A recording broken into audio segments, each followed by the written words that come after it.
Une dizaine de minutes de longue respiration, une série de pompes, avant un bain dans de l'eau glacée avec un bonnet pour conserver la chaleur. Ces deux têtes gelées appliquent depuis un an la méthode Wim Hof du nom d'un Néerlandais de 58 ans surnommé l'homme de glace.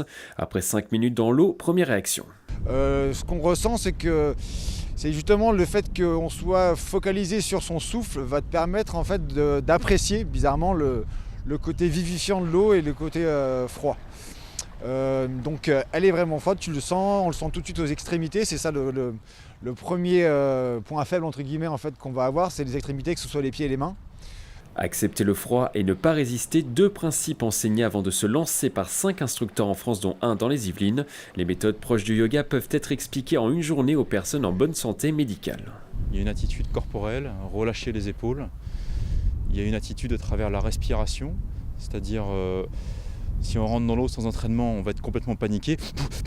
C'est-à-dire que le cerveau passe en mode peur primale. On peut, par le contrôle de la respiration, reprendre le contrôle, voilà, et calmer le jeu pour que le corps s'adapte et laisse faire ce qui doit se faire.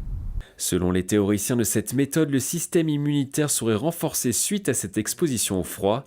Au total, cette discipline recense près de 150 000 à 200 000 adeptes à travers le monde et notamment aux États-Unis et en Australie. Dans les Yvelines, seulement une dizaine de pratiquants sont recensés.